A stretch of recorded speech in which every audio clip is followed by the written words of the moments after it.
Les portes du Salon africain de l'agriculture ont été officiellement fermées hier au palais du 15 janvier avec la visite des stands par le président Roch Christian Marc Kaboré et Idriss Déby Itno, accompagné de la première dame Hinda Déby Itno. Reportage à suivre. L'enrôlement des candidats au baccalauréat session de juin 2019 a commencé depuis quelques jours dans la capitale. Ce soir, notre reporter Louis Dion Patricia nous amène au lycée d'Amtoukoui pour un reportage au constat.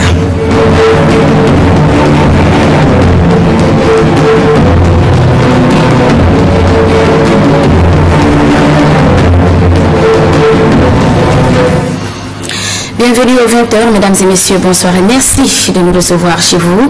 Aujourd'hui, 16 mars, c'est le 24e anniversaire du passage de l'UDEAC à la CEMAC. Pour l'occasion, le chef de l'État, Idriss Déby Itno, président en exercice de la CEMAC, s'est adressé hier aux ressortissants de la dite communauté. Je vous propose de suivre un extrait de cette déclaration. Peuple du Cameroun, de la Centrafrique, du Congo, du Gabon, de la Guinée équatoriale et du Tchad. Ce 16 mars 2019 marque la 24e année du passage de l'Union douanière et économique de l'Afrique centrale, UDEAC, à la communauté économique et monétaire de l'Afrique centrale, CEMAC. Cet anniversaire coïncide avec la première décennie de la commémoration de la journée de la CEMAC, qui est un événement annuel majeur dans la vie de notre institution commune. En ma qualité de président en exercice de la conférence des chefs d'État de la CEMAC, je me fais le devoir, en cette occasion symbolique, de saluer la mémoire et la sagesse des pères fondateurs de notre organisation.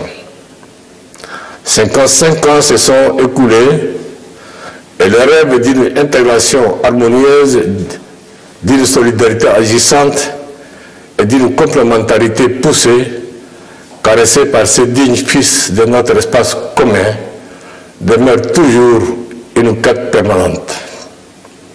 C'est pourquoi la flamme qui doit illuminer le chemin de l'intégration sous-régionale doit demeurer toujours vive. La communauté de destin qui unit les peuples frères de la CEMAC commande sans cesse des actions de plus en plus soutenues et volontaristes allant dans le sens du brassage, de la cohésion et de la prospérité partagée. Voilà, c'était là le chef de l'État Idriss Déby Itno, président en exercice de la CEMAC.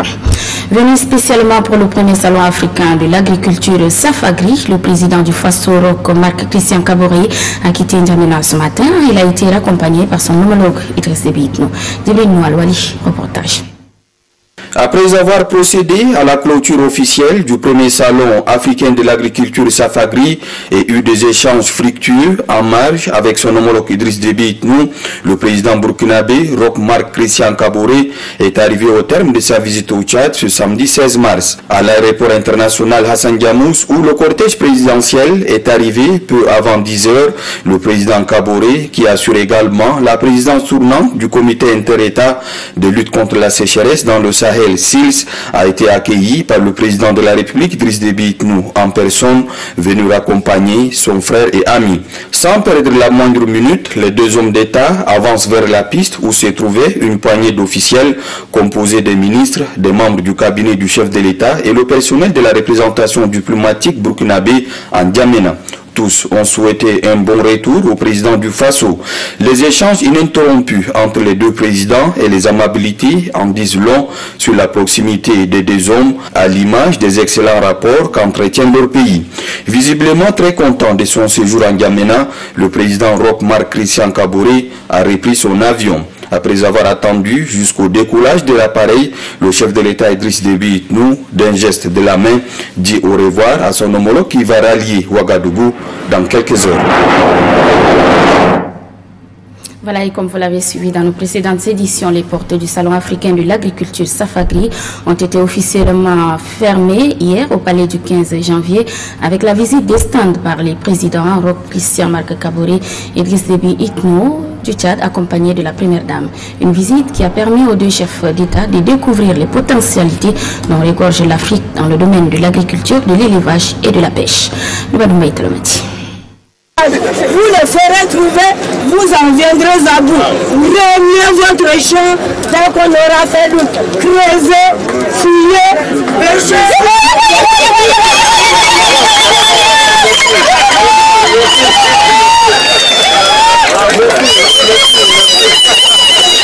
Après avoir clôturé le Safagri, les deux présidents ont tenu à visiter les stands des exposants. La solidarité en matière de développement s'impose, d'autant plus que l'une des principales causes des conflits dans le monde réside dans les inégalités socio-économiques avec ses corollaires qui sont entre autres la pauvreté et le sous-développement. C'est pourquoi Kabore, Marc-Christian du Burkina Faso et Idriss Déby Itno du Tchad ont tenu à encourager les producteurs qui ont fait le déplacement du palais du 15 janvier pour le premier salon africain de l'agriculture subsaharienne. Loin de sa dimension agricole, cette rencontre qui a réuni les acteurs du secteur rural vient à point nommé en raison des contraintes climatiques non propices à la consolidation des acquis et à la capitalisation des espérances dans le domaine de l'agriculture.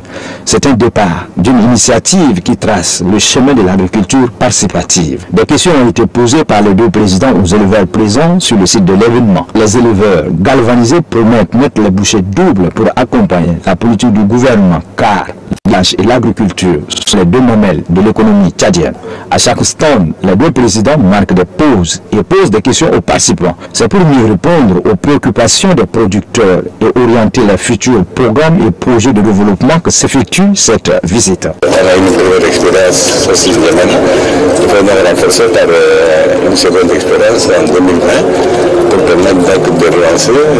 Entre-temps, je pense que c'est une question qui va être reprise avec plus de chiffres d'apporter au niveau de l'Union africaine de manière à ce que ça soit quelque chose qui est pérenne et qui se reproduit chaque année, où l'ensemble des pays africains se retrouvent autour de la question du développement rural, dans l'agriculture, l'élevage ou la pêche ou autre chose.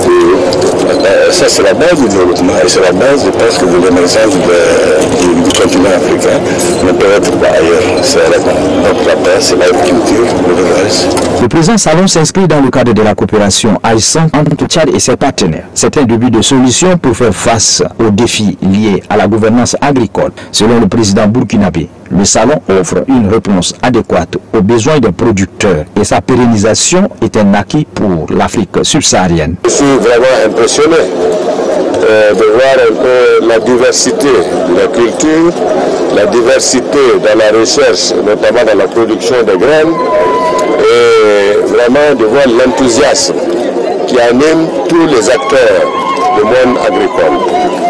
Je voudrais dire que, en tout cas, nous ne pouvons que saluer ces travailleurs laborieux dont les résultats dépendent de la pluie, mais qui chaque jour se battent pour pouvoir satisfaire l'aspect alimentaire de nos populations. Vous savez, il n'y a jamais d'intérêt. Quand vous quittez votre pays, vous pensez que vous allez ailleurs et que c'est mieux, mais vous vous rendez compte que c'est mieux d'être chez soi. C'est comme on dit, quand on dort sur la nappe du voisin, on dort par terre. Donc c'est ça la leçon finale. Les ancêtres nous l'ont montré depuis. Et nous devons être confiants que ce n'est qu'en Afrique, en nous développant, en travaillant la terre, parce que ce n'est pas ridicule de travailler la terre. Pour Kabore Marc-Christian, le Safagri constitue un nouveau départ. C'est un réseau solide des producteurs capables d'articuler avec les exigences climatiques actuelles. En outre, le Safagri permettra aux différents pays de mieux cerner les mots qui minent la gouvernance agricole. Annoncé grand et important, qu'est-ce qu'on peut retenir de ce premier rendez-vous du monde rural? Voici quelques éléments de réponse avec Adam Abdelkader. La hantise du départ cède le pas à l'enthousiasme. Le Safagri première édition a rempli les cœurs des Tchadiens et de son président Idriss Déby Itno de joie. Plus de 500 producteurs, agriculteurs, éleveurs et plus de 1000 animaux. N'Djamena, la capitale du Tchad, a été pendant 4 jours la plus grande ferme du continent, le temps de ce premier salon africain de l'agriculture. Depuis l'indépendance du Tchad, c'est la plus grande vitrine du monde agricole. Le SILS, partenaire principal pour l'organisation l'organisation du dit salon par la voix de son secrétaire exécutif, Dr Jim Adoum, voix grand. Poursuivre la réflexion pour l'institutionnalisation du Safagri sous les auspices de l'Union africaine. Accélérer les mesures de mise en œuvre de la zone de libre-échange. C'est peu de le dire, le Safagri aura été une occasion de briller pour ces nombreux professionnels venus des 4 coins du pays et du continent.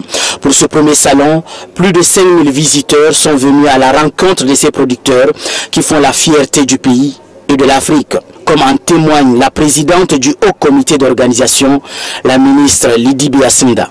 Les producteurs de 4 coins du continent et d'Europe et d'Asie, des États-Unis, ont étalé au grand jour leur production et partagé leurs expériences respectives. D'éminents experts ont aussi exploré le voisin moyen pouvoir conduire l'Afrique à intégrer dans sa stratégie de développement l'agrobusiness, c'est-à-dire dans le cadre plus précis, produire, transformer et Ce salon de l'agriculture a été aussi une occasion de renforcer la performance des producteurs, de manière à faire de ces piliers du monde rural des sources de richesse intarissables, des remèdes efficaces contre la faim et la pauvreté. Le président du FASO a su bien le dire, avec ce salon, l'on est en droit d'affirmer que l'Afrique peut nourrir l'Afrique et au-delà. Les conclusions du Safagri nous indiquent clairement que la prochaine étape du développement des agricultures africaines est l'industrialisation et la labellisation de nos produits, ce qui nous conduira d'une part à satisfaire nos propres besoins et d'autre part à fournir des produits de qualité pour le marché international. On y a trouvé le meilleur du terroir, spécialité de Silla, du Guéra, du Wadaï, du Salamat ou du Logon occidental. Les 23 provinces du pays ont été à l'honneur et les produits locaux ont conquis même les visiteurs du bout du monde. Pour arriver à ce résultat, il y a toute une chaîne et la mention spéciale a été attribuée au président de la République, Idriss Déby Itno, et au comité d'organisation et surtout aux participants. Un salon plutôt réussi, mais dans un contexte toujours difficile pour l'agriculture africaine. Le manque des industries, la concurrence internationale et les problèmes liés à la valorisation de la chaîne des valeurs sont toujours sur la table après cette petite parenthèse en N'Djamena. Pour autant, les exposants reviendront encore l'année prochaine en N'Djamena avec 5000 visiteurs. La vitrine est si grande et si importante qu'il n'est pas si simple de s'en passer. Rendez-vous est pris donc pour l'année prochaine. Toute autre chose à présent, revenons sur la CEMAC. À l'occasion donc de la célébration de la 10e édition de la journée de la CEMAC, le personnel de la Cour de justice communautaire a organisé une conférence à l'intention des étudiants à l'amphithéâtre de l'École nationale d'administration sous le thème « La place et le rôle de la justice communautaire au sein de la CEMAC ». Tamgelit Joël. La place et le rôle de la justice communautaire au sein de la communauté économique et monétaire de l'Afrique centrale, CEMAC. C'est autour de ces thèmes que le personnel de cette cour échange avec les étudiants. Et ceci dans le cadre de la 10e édition de la journée de la CEMAC. Le conférencier Hervé Maradas rappelle les attributs juridictionnels d'interprétation des textes et d'arbitrage qui sont dévolus à la Cour de justice communautaire conformément à l'article 48 des textes statutaires de la CEMAC. Les autres panélistes, à savoir Ramadan Ngounoutch, Nadine Siego et Ozouaki Gustave, se sont apaisantis sur les procédures de désignation des membres de cette cour qui ont un mandat de 6 ans renouvelable, mais aussi de la procédure de la saisine de cette cour qui peut être déclenchée soit par les États ou soit par les personnes physiques et morales de droit commun. Répondant aux préoccupations de l'assistance, notamment sur les implications de la justice communautaire à la libre circulation des biens et des personnes dans l'espace CEMAC, les panélistes proposent aux citoyens l'appropriation des textes de la dite communauté, car selon eux, l'intégration dans la sous-région ne peut être réussie qu'avec une justice communautaire solide et proche de la population. 5 présumés malfrats appartenant à une société dénommée Kenneth ont été présentés ce matin à la presse locale de la ville d'Abéché. C'est une société qui fait des commandes de marchandises en ligne. C'était au cours d'une cérémonie qui s'est déroulée en présence du gouverneur de la dite province. Habib Ahmad Adam. Appréhendés par les forces de l'ordre suite aux plaintes des clients, Ces malfrats ont mis un système dynamique pour arnaquer les paisibles citoyens. Opérant sous le nom des sociétés Kinet, ces escrocs ont fait plusieurs victimes dont le nombre s'élève à 300. Tout en félicitant les forces de l'ordre pour leur sens de devoir, le gouverneur de la province du Ouaddaï, Ramadan Erdoubou, appelle la population à la vigilance. Je demande à la population tchadienne, d'une manière générale, et la population province du Ouaddaï en particulier, faites attention. Ils vont vous arnaquer. En même temps, si vous avez vu les gens comme ça, il faut signaler automatiquement la force de défense sécurité. Pour lui, le Tchad est un état de droit et nul n'est au-dessus de la loi. Ces malfaiteurs, nous voulons mettre à la disposition de la justice. Nous sommes dans un pays démocratique. La justice va travailler sur ces personnes. Le procureur de la République, après le tribunal de grandes instances d'Abéché, Djamous Hachim a remercié les autorités locales pour leur franche collaboration avant de préciser que l'acte commis par ces escrocs est très grave et la loi sera appliquée dans toute sa rigueur. Clôture hier à Mandalia de l'atelier de formation sur les activités génératrices de revenus couplées à la remise des matériels et équipements agricoles au groupement féminin initié par la Fondation Grand Cœur. La cérémonie a été présidée par le préfet du département du Chari, Bagirmi Alkali Adomkori. Récit Falam Bissoulgan.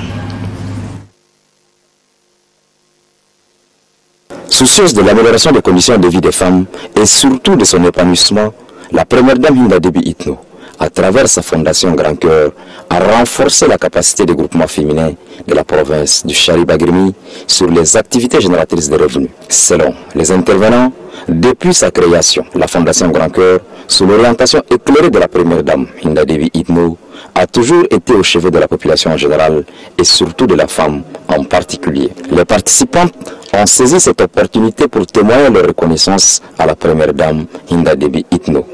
Yasmine Khaya Omar de Fala, membre de la délégation de la Fondation Grand Cœur, rassure ses sœurs que la fondatrice Hinda Déby Itno ne ménagera aucun effort pour les soutenir. Nous sommes conscients que les défis à relever sont énormes. Sachez que la Fondation Grand Cœur et sa présidente fondatrice, son Excellence Hinda Déby Itno, sont et resteront toujours à vos côtés. Durant les travaux, le préfet du département du Chari, Al-Khali Adomkori, et de sa population, remercie la Fondation Grand Cœur et sa fondatrice Hinda Déby Itno, remettant officiellement les matériels, les équipements agricoles. Le chef de la mission, Dr Mohamed Saleh Baldas, instruit les autorités locales à une gestion efficiente de ces outils. Voilà, une autre donation est faite aux structures éducatives de Doba. La cérémonie s'est déroulée à la délégation provinciale de l'éducation. Ngasseti Emi. La redynamisation du système éducatif nécessite des ressources performantes, tant humaines et matérielles.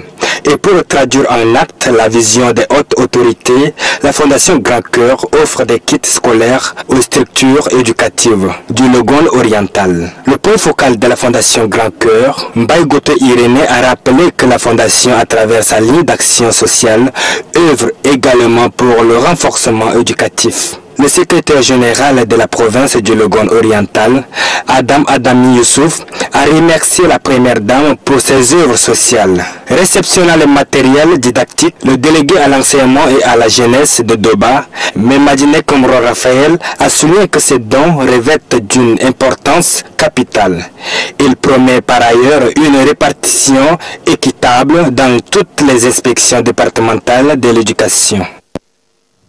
Et puis les membres plutôt de l'Union internationale des femmes musulmanes, les sections du Tchad, s'est rendu à Ligna. Objectif échanger avec les femmes de cette localité et promouvoir leur autonomisation. Le point avec Mamadou Suleiman. Ligna, localité située à 25 km de N'Djamena, reçoit la visite des membres de l'Union internationale des femmes musulmanes, section du Tchad. Elles sont venues échanger avec leurs sœurs de la dite localité. Objectif, promouvoir l'autonomisation et droits de la femme musulmane tchadienne dans le monde rural. C'est aussi le lieu de sensibiliser la jeune féminine sur la scolarisation des filles. Le maire de la ville de Ligna, Adam Yacoub Abakar, tout comme le chef de canton de la communauté Elfas, Haroun Abali, salue l'initiative. Pour la secrétaire générale de l'Union internationale des femmes musulmanes, section du Tchad, son organisation ne cesse d'apporter son soutien aux femmes du monde rural. Cette année, sur notre plan d'action, nous avons retenu l'Union comme une action parmi nos actions. Et là, pour aider la femme rurale à avoir l'autorisation. À la faveur de cette rencontre, les membres de la dite union ont offert au groupement des femmes 40 machines. Ceci pour encourager les femmes du monde rural dans leurs activités génératrices de revenus. Ici à N'Djamena, une session de formation sur le guide en entrepreneuriat féminin est organisée par les conseils régionaux des guides en partenariat avec le Central Mouna. Objectif amener les femmes à se positionner en tant qu'actrices de développement. C'est l'archevêque métropolitain de N'Djamena, Monseigneur Edmond Djitangar Godbi, qui a ouvert les travaux. Salila Moussassan. C'est la toute première formation en entrepreneuriat féminin des filles et femmes guides régionales d'N'Djamena. Cette formation vise à identifier les femmes qui exercent les activités indépendantes et aussi de mieux comprendre la vie des femmes entrepreneurs. La directrice du centre Al-Mounasser, Aïda Yazbek, a saisi l'occasion pour pousser les assistants qui ont adhéré sans hésiter à cette initiative. Elle appelle ensuite les participantes à être attentives pour bénéficier de cette formation. Selon la représentante des conseils régionaux, Constance Bélé, l'important de cette formation est de donner confiance aux femmes à se perfectionner en entrepreneuriat. Une initiative appréciée par l'archevêque de N'Djamena. Cette journée de lancement de la formation en entrepreneuriat que vous avez organisée et qui, j'en suis sûr, vous ouvrira des perspectives nouvelles. Cette rencontre permettra aux organisateurs d'expliquer aux participantes à travers une projection l'importance de l'entrepreneuriat social, digital et agricole. Et puis, je le disais en titre, l'enrôlement des candidats du baccalauréat à session de juin 2019 a commencé depuis quelques jours ici, dans la capitale. Ce soir, Nédion Patricia nous amène au lycée de Toukoui pour un reportage constat. Regardez. Un agent recenseur, un élève et les dossiers, c'est le processus exigé à chaque candidat pour l'enrôlement à la session du baccalauréat 2019. Dans cette salle, certains dossiers sont rejetés faute de quelques pièces jugées importantes. Pourtant, les affiches de l'Office national des examens et concours du supérieur ONEX indiquent clairement qu'il faut se présenter muni d'une fiche de l'ONEX, d'une copie d'acte de naissance légalisée et de bulletin de notes du premier trimestre pour les candidats officiels. S'agissant des candidats libres, il est exigé un relevé d'échec, une copie d'acte de naissance légalisée et la photocopie de la carte d'identité nationale. Abakar Asabala, coordonnateur du baccalauréat session de juin 2019, nous relate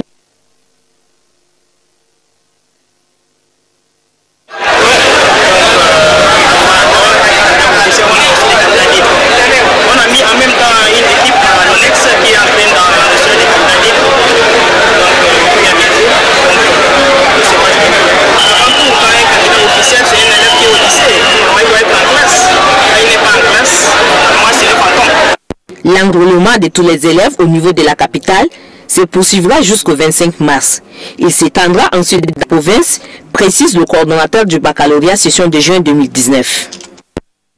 L'association dynamique citoyenne pour la protection des droits des consommateurs, conformément à son objectif, a organisé hier une conférence débat à l'intention des consommateurs à la faveur de la journée mondiale des consommateurs célébrée hier 15 mars. Cette année, le thème choisi est les produits connectés ou intelligents de confiance. Al-Hajj Abame Mustafa. L'association dynamique citoyenne pour la protection des droits du consommateur commémore la journée mondiale des droits du consommateur. Occasion pour le conférencier, par ailleurs président de l'association dynamique citoyenne pour la protection des droits du consommateur, de sensibiliser le consommateur à connaître leurs droits et de faire face à tous les problèmes. Ainsi, divers sujets relatifs aux produits connectés ou intelligents de confiance ont été abordés. Il s'agit entre autres du problème des gaz, de la conservation de confidentialité des données, du respect des données, de la vie privée des usagers et bien d'autres. Pour renverser la tendance, le président de l'association dynamique citoyenne pour la protection des droits du consommateur, Moussa Mohamed Mahdi, suggère que l'accent soit mis sur la sensibilisation des consommateurs. Lancé il y a quelques jours par le ministre de la Santé publique, les activités de santé mixte intégrées au profit des nomades se poursuivent dans la province du Bata. Les agents vaccinateurs et les équipes de supervision sont à pied d'œuvre sur le terrain. Mamat Tahir Djibril Alhour. Le projet pour l'autonomisation des femmes et les dividendes démographiques au Sahel souhaite Tchad vole une fois de plus au secours de l'école de santé et des affaires sociales de Biltine par le biais de la délégation sanitaire provinciale de Wadifira. Il s'agit cette fois-ci des remises de matériel composé notamment des kits d'accouchement médicalisés, de prise en charge de complications de l'avortement, de ventouse pour l'accouchement instrumentalisé et la présentation des 4 sages-femmes recrutées par le projet SWET pour encadrer les élèves sages-femmes de l'école de santé et des affaires sociales de Biltine. En remettant officiellement les kits, le chef de la mission conjointe ministérielle de la santé publique et projet SWET, Ali Adoum, précise que ce geste aura sans nul doute un effet positif en termes d'amélioration de prestations offertes par l'école de santé et des affaires sociales de Biltine.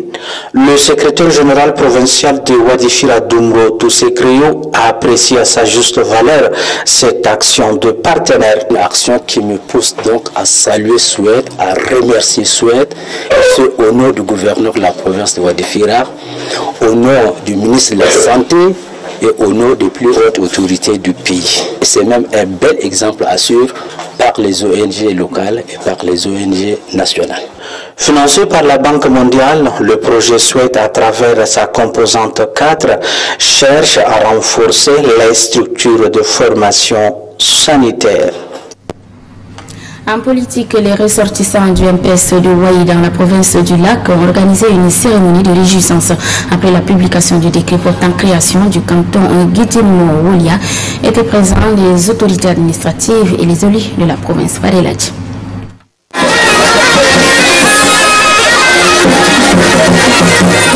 Depuis sa création, le village Niali dans le département du lac Léré vient d'être érigé en commune.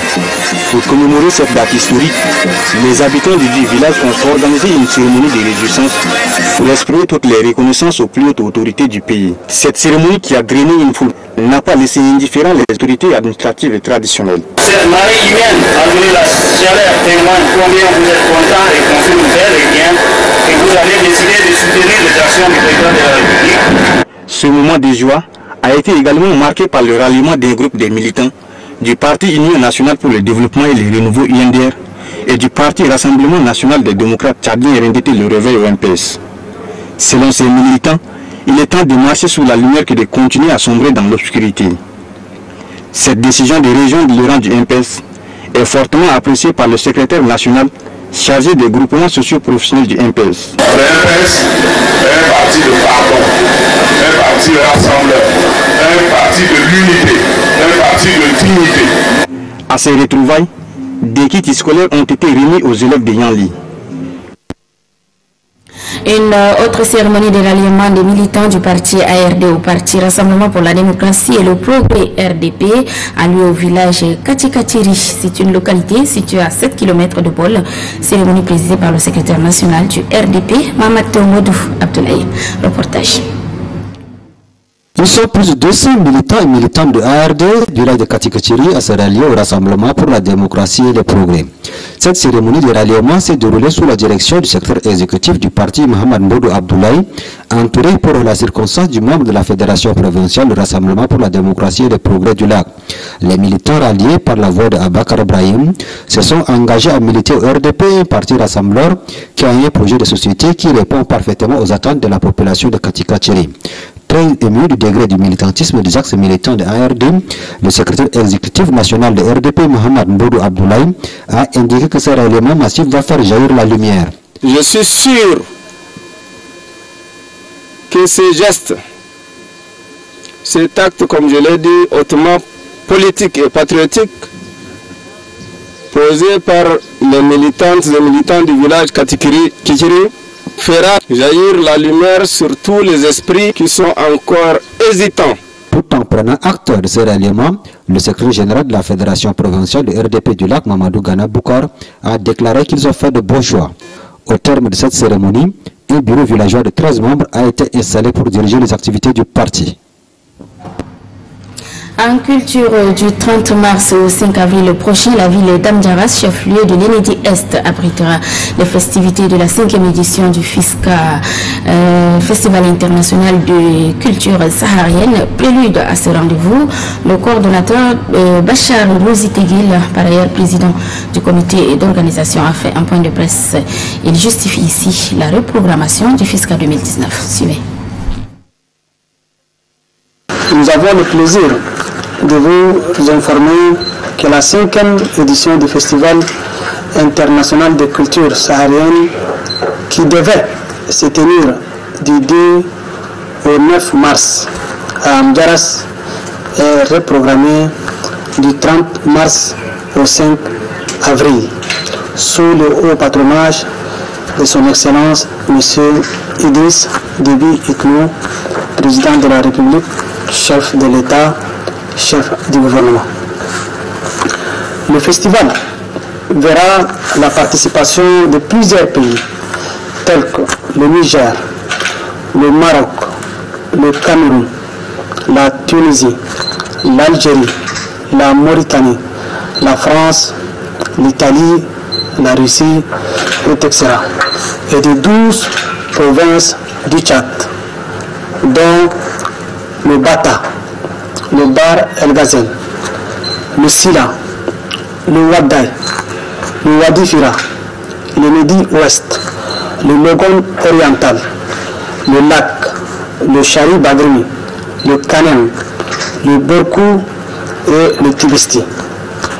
La particularité de cette 5e édition est le focus sur le tourisme local. Cette édition ambitionne de faire découvrir aux Tchadiens leurs propres richesses et susciter l'essor d'un tourisme interne. Voilà, Abakarouzi Tegui, le coordonnateur du FISCA, et puis ce communiqué de la Société nationale d'électricité suite au désagrément causé sur ces lignes cet après-midi vers 17h ayant affecté le départ 902 qui alimente les quartiers Guinébor, Goudi, Amnaval Goz, la Pacte d'Oua, une partie de Gozator. La Société nationale d'électricité tient à s'excuser auprès de son aimable clientèle touchée par ces désagréments et rassure par la même occasion que tout est mis en œuvre pour une reprise imminente de la desserte, la direction générale. Un autre communiqué de remerciement, l'Union des diplômés étudiants et élèves de la région du Moyen-Chari pour la culture et le développement tient à remercier le président de l'Assemblée nationale pour son déplacement à Sarre afin de compatir avec les familles qui ont perdu les leurs lors de l'accident sur le pont d'Eli Bongo. Il le remercie également pour avoir ramené les blessés à N'Djamena pour leurs soins renforcés. À la ceinture, le vice-président Gali Abdel Aziz. Et puis, suite à la clôture de la semaine de la CEMAC, un match de football a opposé l'équipe du Cameroun à celle de la Guinée équatoriale. Le match s'est joué au stade Idriss Mamato Ouya et c'est l'équipe du Cameroun qui a remporté ce match par des séances de tir au but. Nous y reviendrons en détail dans nos prochaines éditions. Une triste nouvelle avant de nous séparer, l'ancien ministre de l'Agriculture et de l'Environnement de 1991 à 1993, Bambé Dansala, a tiré sa révérence le 11 mars dernier à N'Djamena. Au commis de l'État, Bambé Dansala a occupé plusieurs fonctions dans les institutions internationales. Il est né en 1950 à Nimbakri, à Fianga. Il sera inhumé demain mardi 19 mars 2019 à Kondoula. Paix à son âme. Voilà, c'est ici que s'achève cette édition du journal. Mesdames et messieurs, merci de votre très aimable attention. Très bon suivi des programmes et à demain. Bonsoir.